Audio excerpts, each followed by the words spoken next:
Hello, and welcome to the Radiant Mission podcast. My name is Rebecca Toomey, and I'm here with my amazing sister and co-host, Rachel Smith. Hi, guys. We are on a mission to encourage and inspire you as you're navigating through your life and with your relationship with Christ. And today we are back for part 2 of Rachel's birth story. It's here, guys. Yes. Last week we talked about how she prepared for a VBAC, which stands for Vaginal Birth After Cesarean. She had 2 C-sections. Her first 2 births were breech, which was why she was scheduled for C-section in the state of California. And Rachel learned after that experience that she could attempt to give birth naturally, whether she's breech or not. So she shared some of that last episode. So go back if you haven't. Also, episodes 10 and 11 are her original birth story. So you can kind of hear about what she went through, having C-sections, having breech babies. All of the details about those births are in those episodes. So yeah, now we're going to start with your birth. So you did all this awesome prep. Mom and I flew in, our mom and myself flew to Texas. Our mom lives in Florida. I live in Tennessee. I brought my whole family with me, obviously, because I Yes. Yeah. had 2 kids. I was also pregnant at the time. So you said I came at 39 and 5. I didn't realize it was that close. I believe so, because I was due on a Monday and you came on the Friday before. That's You true. actually Yeah, that's came right. for Mother's Day weekend because my prediction was I was going to have him on Mother's Day. So I was due the day after Mother's Day Okay. and you Okay. came on Friday and yeah, it was, I Right. mean, the fact that you brought your whole family and none of us knew when I was gonna give birth, that part I will say was a little bit intimidating of, like, not that everybody was, like, sitting around staring at me waiting for me to give birth, but there was a lot going on in this house with, what was it? 5 adults and 4 kids and 2 pregnant women. And then everyone's just waiting on the show to start, which is It me. actually is pretty incredible that you even went into labor because they say that a lot of people have a hard time going into labor if they're stressed or if their kids are even around. And Yes, not only were your kids around, but then you had 2 more kids that were mine and yes. were And my babies. house is not baby proofed. And that's right. That was another big thing was Ben was getting into everything at that time. He had just turned 1. He was like It was 1 fine, it and wasn't that a big of a little deal. change. So he was touching, grabbing everything. And yeah, it was I just think it's a really big deal that you and Mike stopped your whole life to bring your family to live in my guest room indefinitely, and Mike kept saying and you would, like, snap at him, "What if she goes to 42 weeks?" And then everybody would be waiting for weeks in that situation. Like, I think we all would have been in not a yeah, great Mike place was if running around telling everybody, "She's gonna go late. She's gonna go, like, 2 weeks late." And I'm like, "Why are you wishing that upon anyone in this scenario?" First of all, the person who is actually pregnant does not wanna hear that from you. "What if you go 2 weeks No. late?" No, no one wants to hear that. And also, like, what? We're gonna be here for weeks and weeks? Yeah, Like, because you guys are on still top of each working too, other? you both. Yes, yeah, it was, and I remember when we were planning it, thinking, like, when you would come, you guys could work from home, and mom and I would take all of the kids to do things, but in reality, being 40 weeks pregnant, I could barely do anything because I was just exhausted. Like, Yeah. and I was massive. I gain a lot of weight in pregnancy no matter what I do. And so, yeah, it was physically, I was, you're like, this is the crazy thing about giving birth is it's like, I read this statistic during my pregnancy that as far as energy output, every day that you're pregnant, you expend as much energy as someone does running a marathon. So it's like you're Yeah, running a I believe marathon it. every day. So imagine doing that Absolutely. every day for 40 weeks, and then you actually have to go through the most physically tolling experience of your life. So, yeah, I I do was wanna say though, physically I think that it you had a very good attitude. You were very positive. You were not as cranky as you could have gotten away with being. You know, like, you could have been worse for sure. I think that you were in a good place, and I also feel like Yeah. even though all of us were all stacked together, everybody got along pretty well. I don't think there was Yeah, anything crazy or major that was going on, so but it still is pretty amazing that you had all these people in your house as you're and went trying into to labor. focus and center and get into that birth space zone. But I will say, Yes. I think there probably aren't 2 better people, meaning Mike and myself, to have been with you during that time because we understand the anticipation of Yeah, labor coming. And so at least we were there to encourage you, and it was yeah, people who were very pro what you were doing and just yes, allowing you to go into labor when it's right for you. yes. You know, not like, Yeah, it "Oh my gosh, you haven't had a baby yet? Oh, you wanna take castor oil? You're gonna induce? You wanna do this? You wanna yeah, do that?" You know, we're not those type of people, so I think that that was probably what you needed, was just, "His yeah, baby will come when he is ready." yeah, absolutely. Yeah, I didn't feel pressure other than, like, "Okay, this is what everybody's here for, let's get this show on the road." Sure. So, I get yeah, that. I I also felt that way as soon as mom comes in too. As soon as mom yeah, arrives when I have my labors impending, I'm like, "Oh my gosh, I gotta go. Come on." But at the same time, right, you have to just which ignore really that. exactly, and our mom has come for every one of our births because she takes care of our other Mhm, kids. I mean, I guess that not our first, but yeah, my mhm. mom has come to help because that's the thing is like once you've had kids before, like there's so much that you have to plan and prep to be able to like be in your focused in your birthing time and not be slinging snacks for your kids. I actually would Yeah. joked if in the last episodes we talk about why I chose a birthing center birth and not a home birth, and I joked a lot, like, I don't want to be in the same house as my kids while I'm in labor with them. "Can I have a snack? I'm hungry, mom." I'm, like, trying to get through contractions, like, I really wanted I mean, obviously, I love my kids and would do anything for them, but once my labor time began, I wanted to be able to go to that place that I had no responsibility, Mhm, and it was our plan was it to just be you and my husband Chris were gonna be the ones present mhm, at my birth, and my doula and my midwife, and my doula actually is training to be a midwife under my midwife Anita, who I chose. So that was our plan for the team of who would be present. mhm.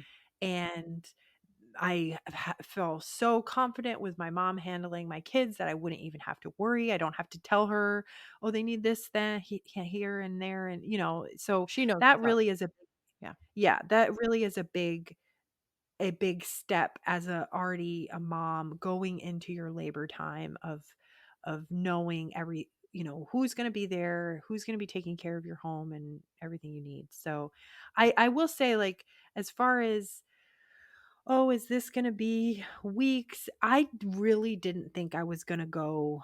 I just kind of knew, even though I'd never been in labor and I didn't know what to expect. I really thought I was going to have him the day before my due date on Mother's Day, just like it was just my guess. But pretty much the week before labor, I started feeling things happening that I had never really felt before because I barely even experienced Braxton Hicks in my previous Mhm. or prodrominal labor, whatever you want to What call it. I don't know what if they're the same or different. what gestation were you with your C-sections? 37 and 39? I was 38? yeah, 37 and 39. Okay. Mhm. So And I didn't have any signs of labor either it didn't time. have So, signs of labor, and so didn't go through Braxton Hicks slash prodrominal labor slash whatever you wanna call it. yes, yeah. So this time starting around 39 weeks, I remember it was when I would drive in the car to, like, pick my kids up from their co-op, which was kind of a far drive.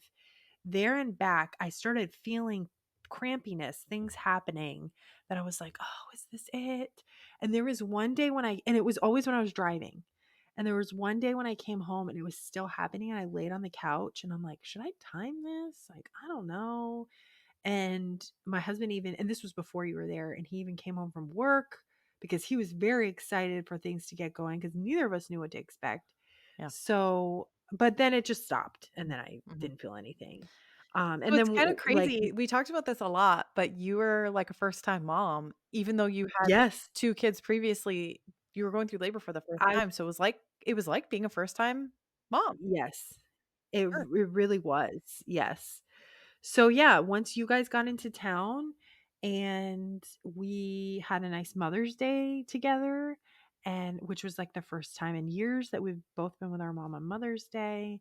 And then the Yeah, and next day we had was a my nice due day too, date. right? Like, we got our nails done, we went to dinner Yeah. together, just us moms and the men. Also, oh, yeah, our husbands woke up and made us breakfast, Yeah, yeah. so it was a Yeah, so nice day. it was a really nice day. I went for a walk. I was walking every day. Yeah, you were walking good at the end there. Yeah, You were taking your yeah. walks, curb stepping I and was stuff. yeah, and at that point, especially once you guys got in town, I was like, I wasn't gonna do any intervention to get the baby out, but I was also like, I wanna get this baby out. I mean, I was like at 40 weeks, so I was like, I don't wanna be pregnant anymore. But also, like I said, I didn't You were wanna go staying super late. active.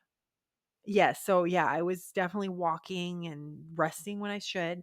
So then the day before on that Monday, I don't remember a ton of what we did, but I do remember you and I laughing and joking about that Starbucks pink drink Oh, that yes, people say yeah. induces labor, Yes. and you there was a Starbucks, like, at the outside of my neighborhood, and you wanted to go get a coffee, and I went with you, and I was like we were joking, like, "Let's get the drink," Yeah, because yeah. like we talked about in the last episode, I drink a lot of red raspberry tea and stuff that actually helps prepare you for labor, but there is a misconception. This stuff does not put you into labor. Raspberry leaf tea, dates, they're not going to start your labor, they're just gonna help prepare and possibly shorten, Because they say that red but raspberry leaf, what it does physically for your body is it helps tone your uterus. You're not gonna tone yes, your uterus in one into drink of contractions. tea, just like you're not gonna get abs from one crunch. So Right. But the irony also of the Starbucks pink drink is it's red raspberry syrup. It's it's just not like red sugar raspberry leaf water. tea. Yes. Yes. And so we joked how funny it is that people get that and say it put them into labor. And so we went and you order it and they're like, "We don't have that anymore, but we have strawberry." And I was like, "Whatever, just I get think it." we got it whatever it was, we got it anyway, and we were joking that if you went It was into just like a labor that we could lemonade accredit it to this sugar drink, because I did go into labor the next day. and then you went into labor the next day. But yeah, I do also remember I think it was either the evening of Mother's Day or it was that Monday that I was really feeling a lot. Like I started texting my doula and what we're all evaluating is this prodromal labor because you have a lot of insights on that, or was I starting to feel contractions and like Mm. I'm like having you explain to me what a contraction feels like because I was feeling tightness and cramping, and then I would try to time, but like timing to me it was like the tightness and cramping would just last a long time. Like it wasn't Mhm. like, I was like, if the I downloaded the app to start tracking contractions, I'm like, "This is a 15-minute contraction." You're like, "That's not possible. That doesn't That's exist." not probably not it. Not that one. Yeah. So it but what this was my body was It was preparing. preparing. Like, Yep. it was getting ready to go. Yes. And that this part lasts a different amount of time for everyone. Mhm. So, yeah, then, I had felt that for a few days and didn't like, I was kinda like first time mom, so I didn't know what to expect. I didn't know where this was gonna lead. And then, oh, this is important too. This is one of the things we did on that Monday. I had an appointment with my midwife. Oh, when I was feeling those contractions, I was kind of feeling a little bit in my back. Mhm. And for about a week, I was feeling almost like his head in my hip. Mhm. And I had mentioned it to my chiropractor, and because I was still going twice a week, and she did some certain things. And my midwife had said, maybe it was the week before, like that his head was a little bit in my hip. And then that Sunday and Monday when I was feeling contractions and I talked to my doula and I mentioned my back, she asked me, "How are you sleeping at night?" And I said, "I try to sleep on my left side, but my hip," because when you're like 5,000 pounds at the end of your pregnancy, staying on one side all night long, it hurts. Like, so what I would Yeah. do is when I would get up to pee every hour, I would flip sides throughout the night so that my hip wouldn't hurt. And when I said that to my midwife, she's like, "Do not lay on your right side again. Only be on your left side from now on." Mhm. And I know that is a big thing for you of Yeah. like how you sleep, the position you sleep in is important for positioning of the baby because Yeah. of the posterior thing. And the way that their head can settle when with my first, just to give a quick aside here, if you could listen back on those birth stories, they were back in the beginning as well before Rachel, so they were like 8 and 9. My first was her head was asynclitic and she was also posterior. And I learned after that pregnancy that there are things you can do to encourage positive position for baby, and sleeping on the left side is one of them. Aggressively sleeping on the left side, not just like once in a while, but even really more specifically, not sleeping on your back Yes. Yeah. is kind of a highlight there. I did learn in my pregnancy, unfortunately, this was after you had already had Haven, so we didn't get to learn this. But because of the pressure of sleeping your hips when they're compressing on each other, even if you put pillows in between your legs, they're soft, so they kind of squish back together. It can cause a lot of pain. And I don't know why, but for some reason I thought, well, they use peanut balls during labor to help relieve I think the reason pressure. why is because you went through my labor. You saw how I use a That's peanut right. ball in It was labor. your Yeah. labor was what taught me this. You're absolutely right. Yeah. I learned Yeah. something from Rachel's labor, and that was about the peanut You learned balls. a So lot from my labor. I learned a lot. I'll just pass this one along now. So after Rachel's baby, I slept with a peanut ball between my legs, sleeping on my left side. So of course it's going to be pretty big when you sleep like that, but it relieved so much pain and pressure. So if you Mhm. run into this in the future, both of us know now, sleep on your left side and put Yes. that peanut ball between your legs. But yeah, that's Yeah. right. I did learn it from you. Okay, keep going with your story. So Yes. you went into So labor? yes.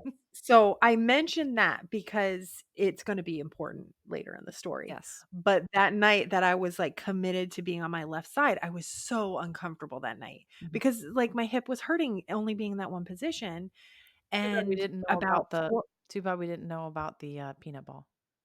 Yes, yeah.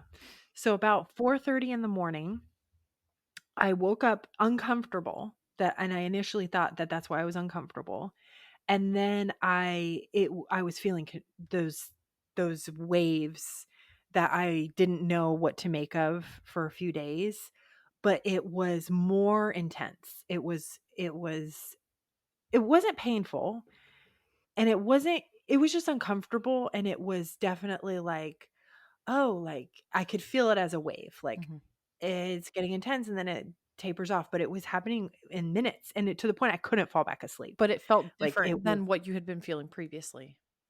Yeah, it was similar, but it was, like, faster and more. More intense, That's more intensity, would you yeah. say? A more tightening feel to it? Y yeah, yeah, it just much more uncomfortable Okay. and and definitely undeniably timeable, Mhm, because before it was, like, feeling all this tightness for a long time and then not feeling anything at all, and now it was, like, feeling a lot of tightness and then fine, and then feeling a lot of tightness, mhm, and so at that point, I'm like, "Oh, something might be happening, I don't know," and I would sit on my ball a lot and do, rotations for my hips. That was kind of part of the spinning babies prep I did, mhm. and so it and I say that because it's so normal to me. By sitting on my ball, what I mean is an exercise ball, what people do crunches on.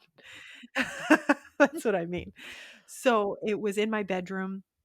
So, I was like, "Oh, I can't fall back asleep with this." And so I got up and sat on my ball and just, like, leaning over. I would, like to lean over on it a lot too because it would stretch out my back and my belly, and I love the exercise ball for a lot of things. So and as I was sitting there leaning against my bed, I was really feeling it a lot more. Mhm. And so then I took out my phone and I started doing that timer. and they were like 2 and 3 minutes apart.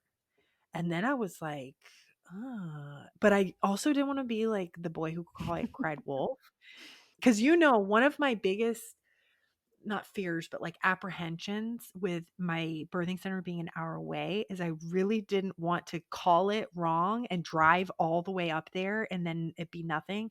But my midwife was so sweet, and she had told me, like, you can come days in advance and stay there if you want and you're stressed about it, because my big thing that I did not want was to be in active labor in the car for an hour. Mhm. So I really did want to go early in labor and labor at the birthing center. Mhm. It's a great space. It's set up like a bedroom. I felt like I was going to be the most comfortable there to like really let go. Mhm. So I knew I wanted to go there early in labor.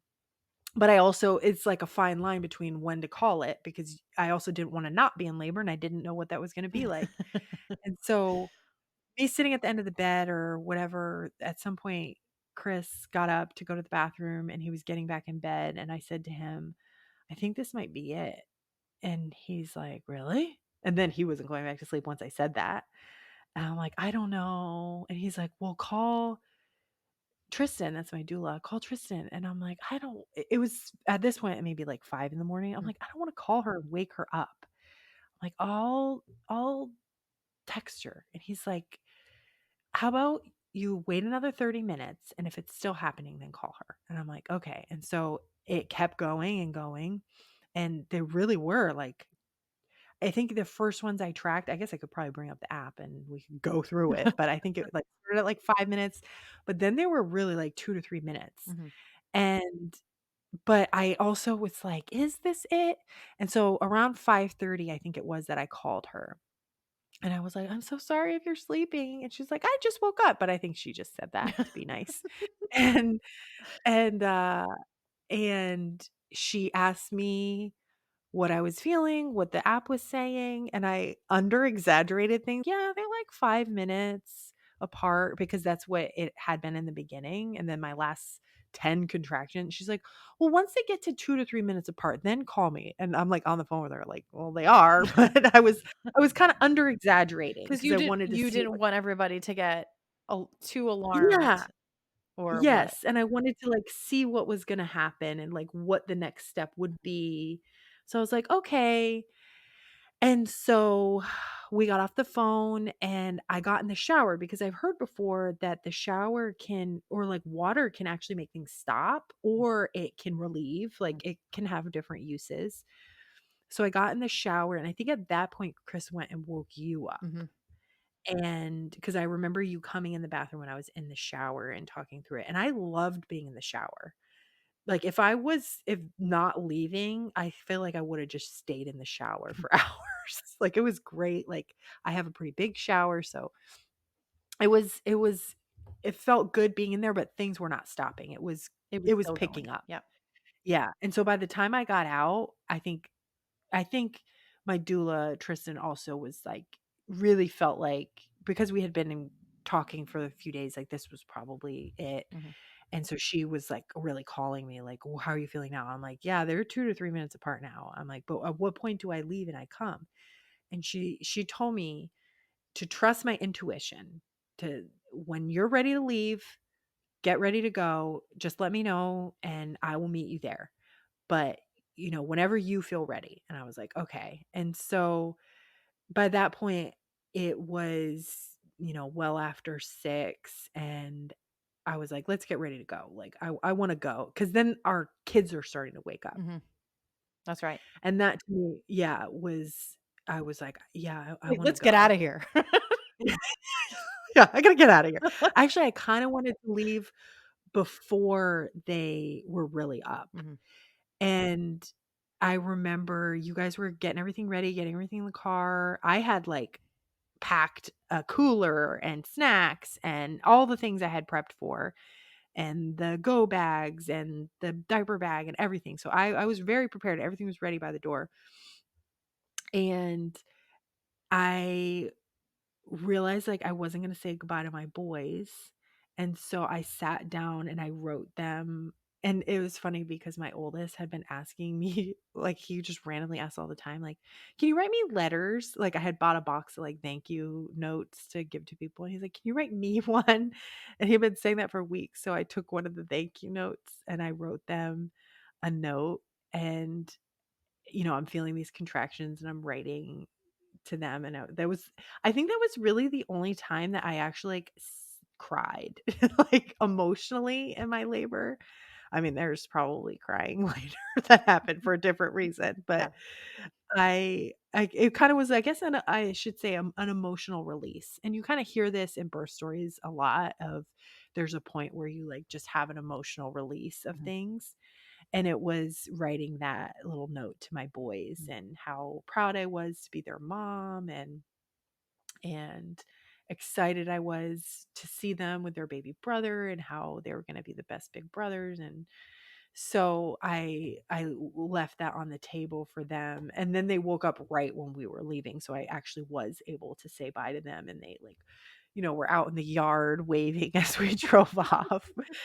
And I remember getting in the car, we got pillows for me to lay in the back seat while you and Chris were in the front, and if you've listened to some of our past episodes, like, about, um, the sun and stuff like that, you and I don't like sunglasses, we don't wear sunglasses, and you made sure to grab sunglasses and have me wear sunglasses because Yes. you want to tell me why? This is the one instance where I would say wear sunglasses because you want to not have sunlight or light because you want to encourage all of the hormones that are rushing Yes. through your body when you are in labor. And actually, melatonin and other serotonin, and there are a bunch of things that need to release. And when you're in the blazing sun, like, think about it, when a cat or dog goes into labor, they go into a dark corner somewhere, Yes. as we should, not into this bright. That's why Yeah, not hospitals make no 7 o'clock sense. in the morning outside. Yes. So I encouraged you and I made sure that you had sunglasses so that you could just lay in the seat. And I even told you, I think I said, like, have a mask if you wanted to wear a mask, a Yeah, mask. So you had your yeah. headphones in too, right? You had music on your No, headphones, or it was so the car I music? it was the car, yeah. I had a birth playlist that I had meticulously crafted for months. It was mostly worship music, but also just, like, other positive music or music that, like, I knew would bring me to a certain emotional or mental place, and you put it on in the car, and then you were timing my contractions. I remember I started Yeah. timing, and I didn't remember if you had headphones on or not, because I remember Chris and I talking and during the drive, and so for some reason I thought you must have had headphones on. Yeah. Yeah, so in the car, I just, like, laid with my eyes closed, listening to my playlist. You were having me tell you when contractions started and Mhm. stopped, and then I remember, like, because I was laying with my eyes closed, like, I didn't wanna answer anymore because I was falling asleep. Yes. So I actually slept in the Yes. car You fell drive. asleep, Yes, in which is amazing. despite the contractions, and I do remember, but I was woken up by a pretty strong one, and then we were, like, 10 minutes away, Mm. and so we got there, and we went in, and my doula was already there waiting, and she was like, "You look so beautiful." This is what's so great about, like, being surrounded by women in birth is, like, everyone is just so encouraging, and, like, it's amazing to be surrounded by women when you go through the most womanly experience. Mhm. And we she immediately got me set up on the bed with a peanut ball between my legs, laying on my left side. She took vitals. My I remember my blood pressure was a little bit high. She gave me some herbs. It wasn't, like, high, it was just, A like, little elevated. yeah, and that actually kinda, I think, happened even after I gave birth, so I don't know what was going on with that, but it was fine. But she gave me some herbs to kinda help that a little Did she bit, give you hawthorn berries? and yeah, mhm, hawthorn, yeah. And So she once I was in the bed for a while, and this is where you can start helping me fill in gaps because like we said, this is the first birth story we'll tell on this podcast and probably the only one that we were both there for. Yes. So, yeah, pretty soon, if I remember correctly, she's like, "Do you wanna get this going and start doing some things to, get it moving?" Mhm. Like, get on what is called the labor station, which is the toilet. Yeah. Yes. Go sit on the is that right? That Uh, was the point we yeah, it is dilation station is what it's called. dilation station, yes, yes, sorry. Yeah, there Dilation was a station, toilet or there was a bathroom in the the room birthing that you suite, were yeah. in. It didn't have a shower, but it had a toilet. The shower was in a different part of the birthing center, and I only mention Yeah, that to say because we spent time at a lot of stations. yeah, Things yeah, were there were moving along stations. quickly for Rachel, but at the same time, they weren't, and it didn't make sense in the moment, but it made sense later. So, Yeah. yes, we got you on the toilet, and then things started to get more intense, and so Yes, yes, so she got me real comfortable on the toilet too. It was, like, facing the tank with a yes, pillow over the tank, and I laid with my head like that, yeah, and I guess the position of being on a toilet helps oops, knocked my mic. It helps open up mhm, everything, and it helps you dilate, so it's kind of one of the reasons people deliver on the toilet, I guess. And so, yeah, things started getting intense there, but it also I remember feeling, like, pretty good, like, in between contractions, we were all laughing and joking still, you mhm, and Chris a lot more than me. I do really feel like once I got there, I got in a zone that nobody else was really in with me. mhm, Like, that's what I mean when I say it's like labor land, like, it's probably the hormones, it's the experience, it's being in my body, but I really was focused mhm.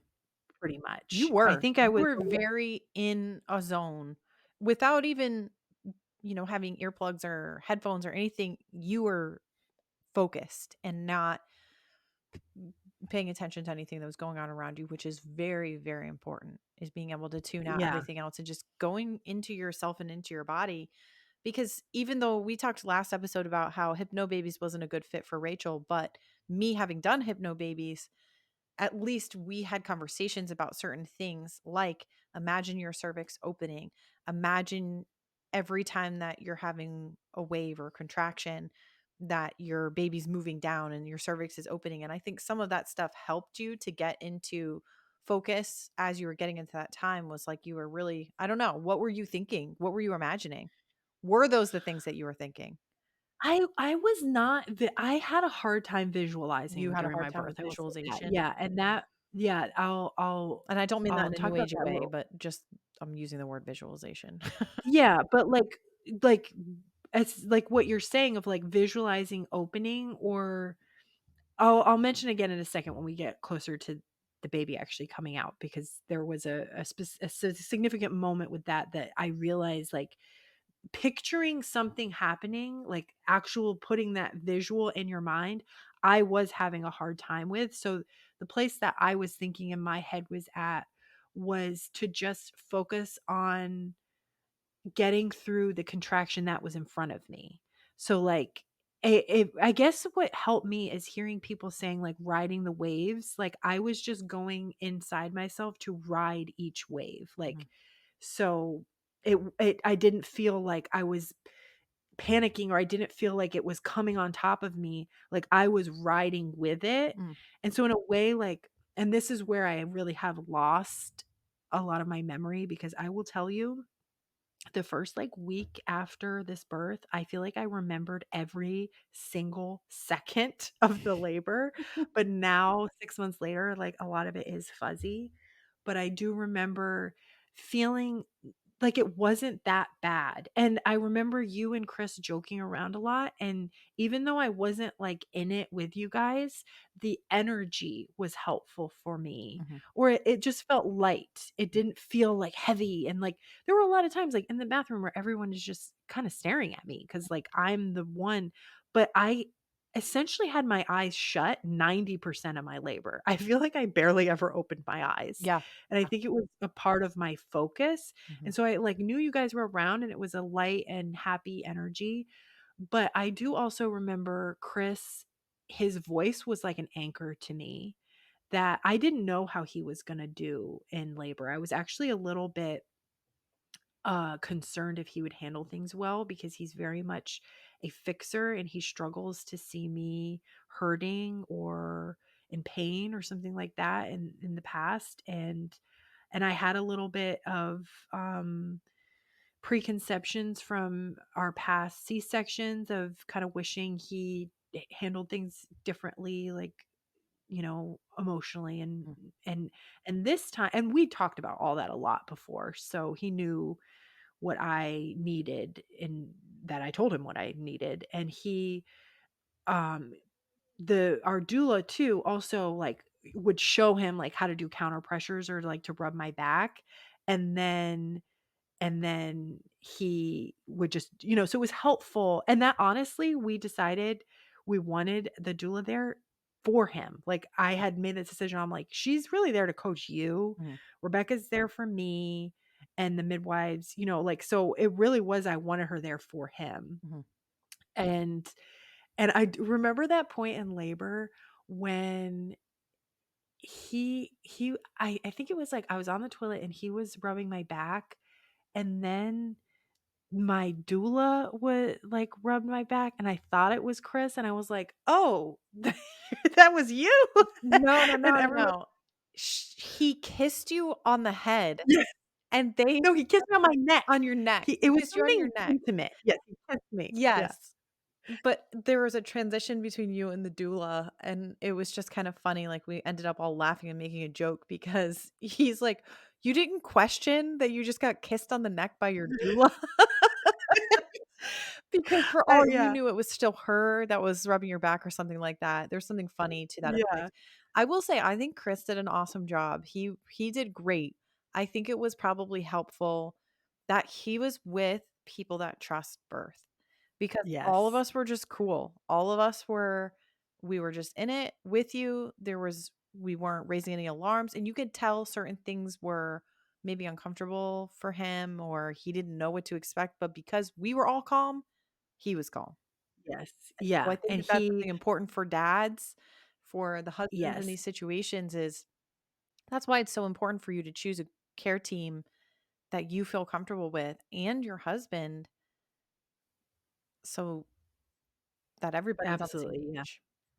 Yeah, and he would repeat the things that other people were saying, like, breathe, low sounds and Mhm, breathe. And I do remember as things progressed, the things that he was saying, because he was like the main person in my ear. He, like I said, he was my anchor. Like, that was the voice I was listening to. mhm. And there was a point where it did start to mildly annoy me as it got more intense, of, like, like when you're Yeah. breathing through and you're making, like, the moaning noises and you're trying to keep low, and then you're starting to get higher because, oh, this is not Mhm. doesn't this is intense. Gets a little And then he's like, squealy. "Low, low." And I remember thinking, like, "Stop telling me that." Be quiet. But it is But in a way, it can be a it good was a good reminder, but reminder. also people need to know when to zip it. There was a yeah, and so we were on the we did that for a while. Then my doula asked if I wanted to go into the shower because on my back that could cause some relief. So I was sitting on some kind of squatty potty type stool in the shower for a while laboring. Mhm. It really started to get intense in there, but it was also relieving with the water. And then I don't remember. I think I asked to get out of there. I think I was getting Yeah, I uncomfortable think just sitting like you were that. done with that. Uh-huh. Yeah, I just didn't wanna sit like that anymore, so we went back in. I don't remember if this was the first time or it had happened before, but they had me get on the birthing stool in the room, and that was crazy, like, so intense. It was just like it felt like it was, like, fast line to dilation is sitting on the birthing stool. Like, that's where the contractions really, really were getting very intense, that I was, like, really squeezing onto Chris, and he was, really helping me through the breathing, and they were doing the counter pressures. And then at some point after that, I got back in the bed and I was things were getting more intense, but I really wasn't feeling like I was just going along with the process. And I remember my doula coming right by my face and saying, "We're getting close now. You're in transition." I remember her saying that to me when I was laying in the bed. Mhm. And when she said that, I'm like, "Really?" Because to me, never having gone through this before and hearing other people's stories, transition is, like, right before the end. Yeah. Yeah. And so that was exciting to me, and I also was like, "It hasn't been that bad." Like, I'm not saying anything I experienced was like a walk in the park, but I felt like I was handling it really well, and Mm. to be in transition, like, wow. And this is important to know, if her saying that was based on what I was displaying, nobody ever at this point checked me, put their hands in me. Like, my midwife is not, she does not advocate for dilation checks because it can change at any time, and a dilation is not the best indicator of when the baby's going to come, because you could go from a 2 to a 10 in 10 minutes, it Mhm. could take hours. Yep. You could go from 8 back to a 5, Mhm. if so it can bounce around. And so my midwife felt very strongly, and I, trusted her with that. This was kind of one of the things we had pre-planned. So nobody was going to check me. So with her saying that, it's like, "Oh, wow." And so she's like, "Let's get back on the stool to like really get through the finish line." And they got me back on the stool, and as soon as I got back on that stool, I was like, "I want to get in the tub." I want to You're like, Get me out of here. I don't want to do this." This is, I hate this. This is, it was, that was when it was really getting intense, and I wanted the, I because I our we were shooting for a water birth, but what was kind of funny is, I don't know if you were one of the people, but I know people asked me before if I was planning for a water birth, and I had said, "I'll just see what happens." Like, and it's kind of funny because my dream was to have a water birth with my first, and now that I actually had the opportunity, I just had this feeling of like, I don't know how he's going to be born. And there's all kinds of different ways, but I wasn't like so stuck in that it had to be a water birth, but I did know that being in the water can really help with relief. And so I really wanted to get in the tub once it started getting intense. And so they started filling it up at that point, and it was not filling up fast enough. I remember even asking, like, "Can I get in while you're filling it up?" Yep. Because it was getting very, very intense. Mhm. And finally they were done, and they got me in, and Chris got in with me and was sitting behind me, and that's when things like really like were so intense. You And started feeling pushy when you got in the pool, yes, right? I started, what started happening is with each contraction, my body started pushing on its own. Like, I couldn't not push. Mhm. And that was I mean, I could go back and look at all the videos you took of, and but I think it was within 10 minutes Mhm. of being in the water. Oh, sooner than Um, that. Sooner than that. yeah, It probably felt minutes. like 10 minutes. It was probably like 10 seconds. Yeah, yeah. And I remember one point when I was in the water, I said, "I feel like I'm gonna throw up." Yes. And so they gave me a plastic bag throw up thing, and then they put peppermint and oil in it, which was like amazing because it actually took the nausea away. Mhm. But it's kind of funny to think about now, because that feeling of I'm gonna throw up is one of the last stages of Yes. labor, right? Yeah. Puking and Yeah. pooping. Yes. If you've got those Yes. feelings, the chances are, you're getting closer. Yes, so I was moving around in different positions in the bathtub, and their bathtub had a heater in it to keep the water warm, and I every contraction, I was pushing, like, I could not push, and so I was really getting going in the tub, Mhm. and I people were putting flashlights down there, Mhm. checking his heart rate, I remember multiple times. There, like I said, my eyes were closed 90% of my labor, so I didn't see a lot going on, but I was aware of what you guys were all doing. Mhm. Didn't your water broke a little bit too in the water? At least a piece of your bag came out. You told me that after. So that's what's interesting about this labor, is at no point did I experience my water breaking. It happened in the tub, but I didn't feel that moment. Yeah, I don't think your water broke all in one completely. I think that you were having slow leaking going on, but at that point, a larger part of your water must have broken. And this is just kind of a observer's point of view that was interesting was, so she's getting this kind of can't control feeling like she needs to push, and I see her pushing, and I see stuff come out, and whatever came out didn't come out all the way. It just came out a little bit, and I couldn't tell what it was. It looked almost like it could be a part of the cord, but my job is to be there for my sister and to make sure that she stays calm and cool. So I'm not speaking out loud, asking crazy dumb questions to these midwives. I was just watching them to ensure that if they weren't concerned, I was not going to be concerned. And I just kept waiting for her to put the flashlight in there so I could just see a little bit more, see a little bit more. And then as it kind of started to come out more and like float around, I could tell it wasn't the cord. So obviously not anything to be worried about. And as soon as I realized it wasn't, I'm like, oh, it must be a part of the sac. That's interesting. So I was kind of having this cool little educational moment about birth, not realizing all of the random fluids and things that come out during the birth experience. Again, we're so shut off from birth as a society, and we only see the glamorized parts of birth on Instagram, right? When we have these short clip videos, we don't necessarily see Yeah. that there's going to be all this stuff that comes out. So I got really excited because I thought that that was like things are coming out, but we'll continue. Yes.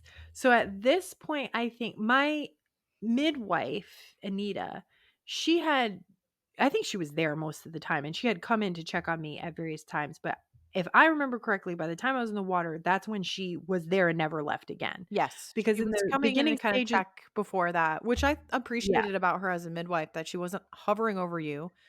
right, She it was was letting just you my just be in doula. the room, do your Yeah. thing. Your doula was there, and me and Chris. And even the doula kinda was not always, like, on top like, Mhm, in the small spaces and stuff, it was mostly just you and Chris. mhm. And so, yeah, but I do remember by the time I was in the water, like, Anita never left me.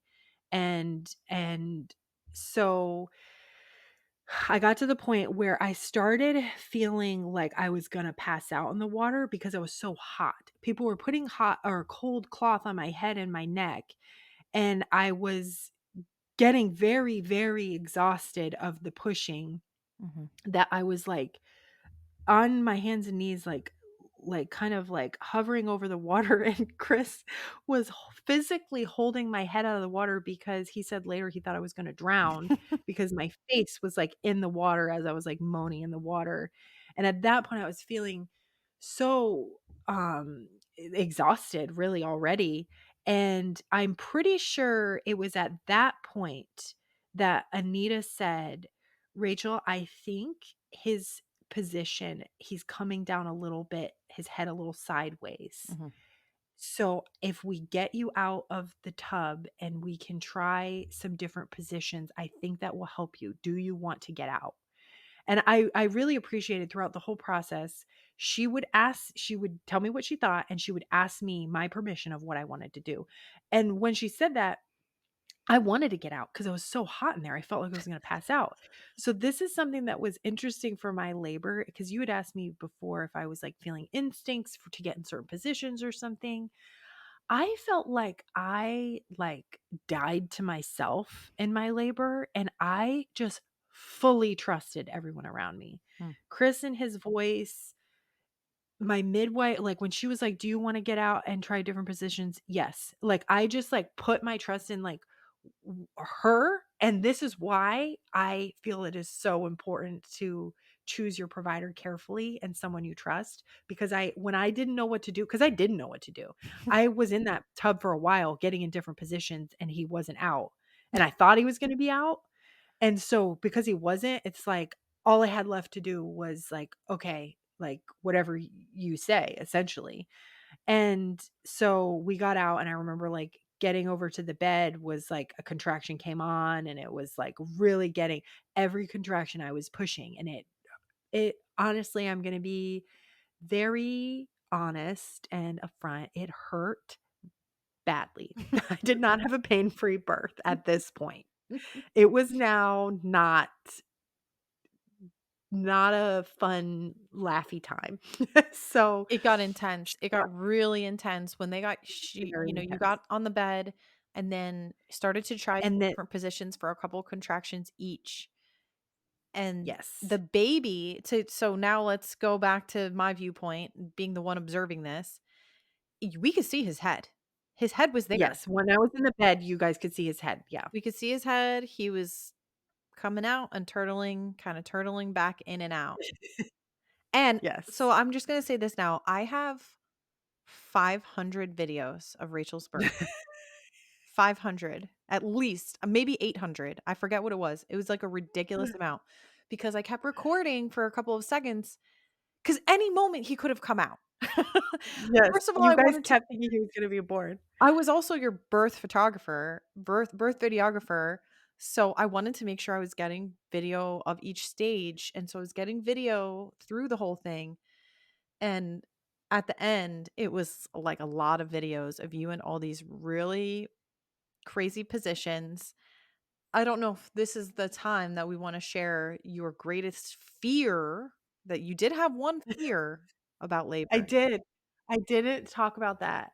I had one fear in labor that my midwife and I had talked about before, and that was pooping on the baby. And I know that that's a normal part of birth. She told me that. She's like, "Actually, it's a good sign when you poop during labor because it means you're pushing and, it's close." So, at this point, there was a lot of that going on once we were in the bed. They were having me change the positions, and people say like, "Oh, you're gonna do it and you're not gonna care."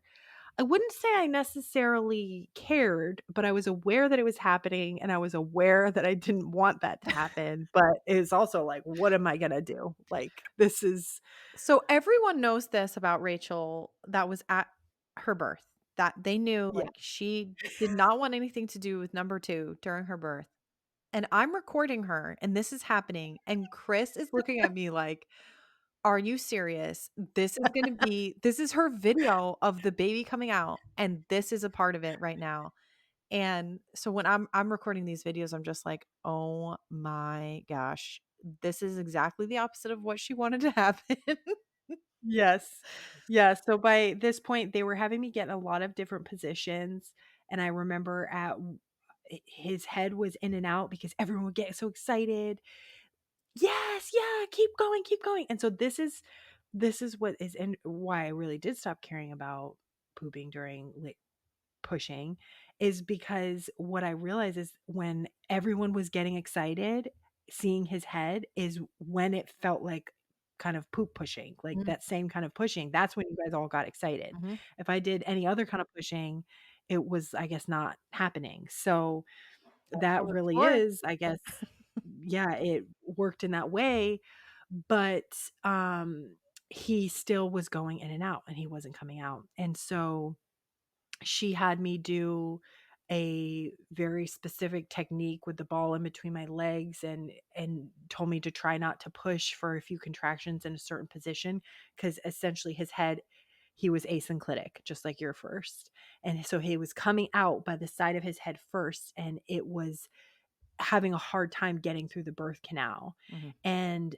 in that moment, in those positions where they were trying to have me be in a certain way so that he could maneuver himself so that I could actually push him, that was the absolute worst thing I've ever gone through in my life. It was the most painful thing. I think I screamed at the top of my lungs. I just started screaming, I feel like, Mhm. for hours. And at It that wasn't for point, hours, but yes. yeah. At that point, I remember I've equated it since then to it being like fever dreams because the contractions would last about a minute and then I would have like 2 minutes in between or sometimes less. Mhm. So it was like when the contraction would stop, I would have this opportunity to just be inside myself and went through everything in those in They betweens. say you die to I yourself remember during birth, huh? Do you feel like that's yes, true? absolutely. I remember thinking, "Why did I decide to do this?" I remember thinking, which we joked about later, "Why did I let Rebecca talk me into this?" This is I all remember her fault. I remember thinking, "Is this really better than a C-section?" I remember begging the Lord. I couldn't pray more than just begging, "Please let this be the last contraction." Like, my prayer was to the Lord was just, "Please end it, please." You also I begged Anita to remember rip the baby out at one point. yes, yes, I asked Anita if she could just pull him out And she's like, "No, you have to do this. You can do it." I remember Chris praying over me. I remember Anita, telling him to pray over me, and he prayed over me. And I remember at the lowest point thinking, if I can't even get in a car right now. I could not physically at that point because I he was halfway out practically, his head was right there. I could not get up and walk and get in an ambulance. I remember thinking this, like if I wanted to get out of this situation. And then that moment, that was when I hit the bottom, is that there is no way out of this. And then my next thought, and this is where I really feel like birth is spiritual, is my next thought is the only way out of this is through this. Mhm. I have to get through this if I want to get out of this, because I felt stuck. Mhm. And I wanted to ask you guys how long I had been pushing at that point, but I knew nobody would tell me if I asked. So at that point, after having these maneuvering, Anita asked me if she said I can try to maneuver his head myself if it's okay, if you're okay with me putting my hands in there. And I said yes, and that hurt real bad. That was very painful. And then after that, she's like, if you get back on this birthing stool, you can get him out. And I was like, I remember going, no, please, because I knew how bad the birthing stool hurt. But I just did it. And this is what I mean of just like trusting her and trusting all of you. And I remember sometime around there, and this is what I wanted to bring up that you briefly mentioned earlier. You came over to me and said to me, Rachel, visualize you catching him in your arms, visualize him coming out. Because I think you saw that I was stuck at the point that I almost like, I don't want to say I didn't believe he was going to be born, but it almost felt like I was like toiling and not keeping in Not perspective working it. what I was, yeah, Yeah. what my goal Mhm. was to get him out. Like Mhm. I was just stuck in the part of experiencing everything Mhm. that you came over to me and said, visualize him coming out. Mhm. Like imagine him coming out. And that I think was like invaluable to me to hear because uh, I needed to hear that in that Mhm. moment. Mhm. And so we got on the stool And there's a rope, and just to be clear. There's a yes, the stool that rebozo, you're sitting on, and there's a what do they call the rope? rebozo, I think. Rebozo rope. Yeah, So hanging from the ceiling. hanging from the ceiling. So with every contraction, they told me to pull on that rope like I was climbing it and to push with everything I had. And that's where everybody was getting excited. Like we were really making progress. Mhm. And that is what I wanted to mention at the end of the last episode, where physical fitness and me actually prioritizing in my pregnancy, working out, especially my upper body, would have helped because I had not lifted a weight in since my whole entire pregnancy. And so pulling on that was physically like I was not strong enough. But this is what is so miraculous is I wasn't strong enough to do what I did in my own strength. But that's where I feel like the Lord poured into me his supernatural strength that I was able to do what I did. Because at that point, I had been pushing for 3 hours. I didn't know it until after. Mhm. But we were at the 3 hour mark of me pushing and being at the end of myself. And now I am doing the physically hardest part of climbing this rope and pushing with everything I had. And then things really started happening. And I remember taking my hand because everyone was cheering and excited and you were in there with the camera and again, I'm like my eyes are barely open, but I reached down and I could feel his head. It was the first time I felt myself. And as soon as I felt his head, I was resolved. He's coming out right now. I am getting him out. And the next contraction, I push like crazy and then everyone is excited and Anita is getting in there with Chris and his head was out and everyone's freaking out. And apparently the cord was around his neck and she very carefully slipped it off his neck. And she's like, get ready, daddy. And she's like getting Chris ready. This is what they were doing that I saw in the video.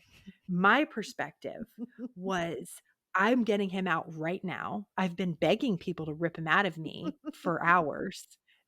I remember feeling annoyed of like, I want this baby out of me. And so, in my perspective, they're like fiddling around, and it's just like, "What are you doing? Just get him out. Just pull him out if his head is out." And so I reached down on the next contraction as I'm pushing, I shoved their hands out of the way, and I grabbed that little body and I ripped him out myself. I mean, he was coming He out, was out, but I but you pulled him pulled out yeah. as I was pushing him out and snatched him to my chest myself.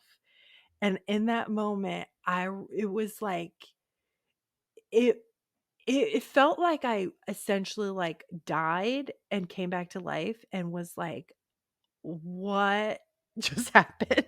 Like, that was crazy, and then I had him on my chest, and it was just, like, incredibly it was surreal. There was, like, almost no word I can think of to explain it, that my baby was there, and in a few seconds, he started crying, and I am just like, "I did it! We did it!" Like, it was crazy. I was just that was all I said, I think, is, "We did it." And, do you wanna share anything from your perspective real quick? It was amazing. It was seriously amazing to watch because first of all, the craziest part about this is that you did what the people at the hospital didn't think I could do. If you think about it, with my first birth, Yeah. they didn't believe that my baby was gonna come out. She was asynclitic, posterior. I was pushing for 3 hours, and they said, "You've been pushing too long, we're gonna move you to a C-section." So now imagine this position that I'm in now, watching you labor in active labor for 3 hours, same situation, and you push that baby out. I was so freaking proud of you because you achieved what if you had been at a hospital, you would have been coerced to quit. Yes. And that's the thing Yes. that I think is very important for us to all consider and think about is the location and the scenario and the situation. How many other women are in your position and then get moved to a C-section because simply they're at the hospital and it's hard and you're in pain and all those kinds of things. I just think it's so beautiful that you were in the right spot with the right people who were supporting you saying you can do this. And I knew you could do Yes. it because I saw that he was right there. So of course I'm going to keep encouraging you and I just remember laughing, like, out loud laughing, and it's in the video too when he comes on, I'm just like, "Ah!" Because it was such a joyous moment of, "You did it, and Yeah. he's here, and I knew you could do it all along, of course, but now is Yeah. the moment where it was done." Yes, and because I was on the stool, I was kinda sitting above everyone, and I remember just looking at Anita sitting on the floor below me, crying, and she said now, like, I this is gonna make me teary, but she said, "You're the reason that I'm a midwife. Hmm. Yes, This is why I'm a midwife, to be at a VBAC like this." yes. And she shared with me before that that is the reason she became a midwife, is because of experiences with VBAC. So, Mhm. seeing that, like, everybody was crying, but when she said that to me right after I gave birth, like, that was it, like, the whole thing was really special of, like, everyone who was there and who was meant to be there, and also, like you just said, of it kind of reflecting your first birth, but it going completely differently at a hospital. If I would have chose the hospital and not this situation, this 100% would have been a 3rd C-section. Mhm. This would not They would not have allowed me to push for that long.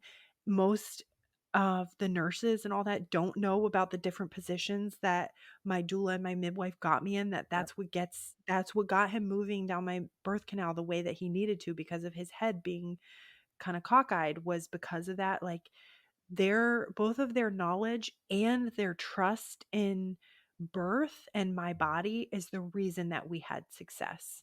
Absolutely. So, I was so grateful that the Lord led me to this path, and while it was hard, it was the hard I soon after, the like, a minute later, I think, one of the first things I said was, "That was crazy," because it was crazy. It felt like you and I have talked about since then, it took me a while to watch my birth videos you took, but I joked that this is rated R birth because it was a mess, like, bloody, body fluids of all kinds, the baby pooped coming out. Yep. So, one quick wrapping this up, but just a quick funny aside of, like, as he came out, when I said in that moment that I, pulled him out myself, is Chris's perspective was his hands were right there, like, Anita had him prepped to catch the baby, and when I just went rogue in that moment, which I had never planned, it was just my instinct, Mhm. and reached my hands down, I actually shoved his hand out of the way into a pile of poop. I think it was the baby's, but I don't It was know. all mixed together.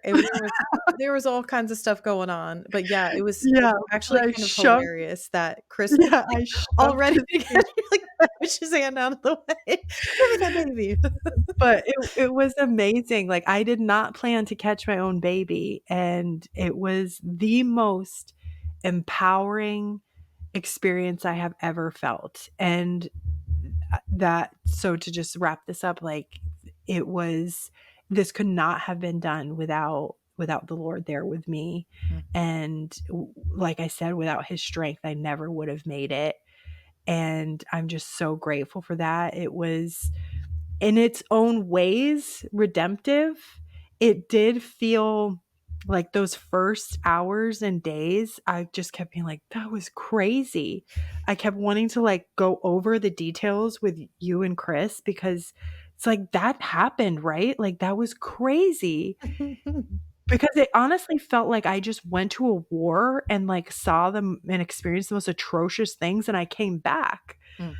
And so it it didn't necessarily feel like, this, like, amazing ethereal experience, like, it was wild and not fun, but it was the most redemptive and rewarding experience of my life. And so in the end, you're not mad at me for me for Didn't you say convincing you to do this. didn't you told me after that there was a point that you were crying with what I was watching what I was going through because you said that you were thinking, "She's gonna kill me for" Yes. what did you say? When you first got into the pool, you started when you really first started feeling that push instinct, you started screaming. And I immediately started crying because I felt for you in that moment because I know it's like I knew where you were. I knew exactly what you were going through. I could feel what you were going through because I'd been there with you before and I was physically with you in person this time. It was hard for me to see you going through pain, but also just I knew the spiritual experience you were going through too. And then as time went on, like that moment happened and I'm crying and then we move forward and then if everybody recalls everything that's happened after that, she moved to the bed, Yeah. she moved here, she moved there. Later when you were screaming, I'm like she's going to kill me because this is taking a long time. Like I don't I don't think she anticipated it being this long. But Yeah. I also have to say that God led you to the right people for that birth. For example, if I had, quote, talked you into having a home birth with just me, I think that you and I would have been very nervous, or we may have become nervous in that situation with how long, with how much pushing. And so I think my point, or what I'm trying to say, is that God did put the right people there because I Yeah. still had learning to do too. So did Mhm. Chris, so did you. And we were with people that were teaching us and we were learning Yeah. all of us together about physiological birth, even though we've been through some. So it was a beautiful experience to see that end and you come to fruition and me get to be like, girl, I know what you just did because I went through it and I went through it on an epidural. You went through it Yeah. naturally. And then at the end of it, your baby came out. And that is the biggest Yeah. miracle of all of this. It's just God created our bodies to grow these babies and birth these babies. And when we really surrender and really die to the self, is I Yes. think the lesson that we've both learned in this is there is a breaking down of self that needs to happen, where that does happen. Yeah, absolutely. So this Yeah. has been awesome.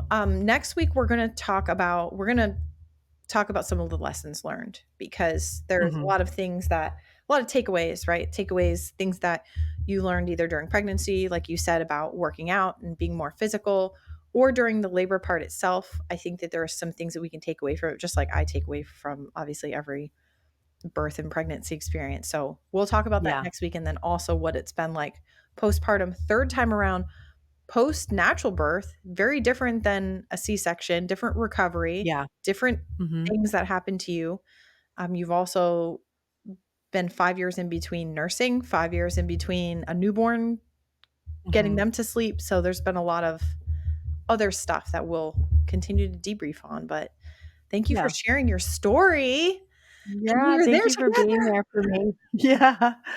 Yeah, I love And that. mind you, I was, how pregnant was I? 30 something Oh, weeks yeah, pregnant? you were yes, and this is one tiny little tidbit. You were, like, having sympathy contractions Yes. this whole day, remember that? Like, That's what I Rebecca wanted to was like mention was yeah. I was having contractions right along with her. We joked it was, like, my hormones, like, were responding with hers, and it was causing her to have contractions or It was pretty yeah, crazy.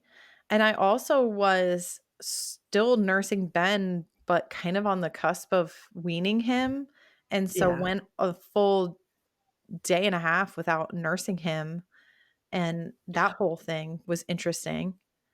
Yeah, so to from the start of this story, the start of the 4:30 AM wake up from contractions to him out was about 11 hours, and I pushed for 3. Mhm. So let's say hypothetically he was positioned, he wasn't asynclitic and he would have just flew out with pushing in the tub. It would have really been more of like an 8-hour labor, but because of the Yeah. pushing phase, it was 11 hours, which honestly, I am I think that's pretty good for a first time Yeah. labor. I think 11 hours isn't bad. I mean, 8 would have been great, and so this is I just wanted to mention that, like, 1, it was, like, a full day for all of us, Mhm. but it wasn't extreme, like, it wasn't No, some and I people have think that the 20 plus first hour.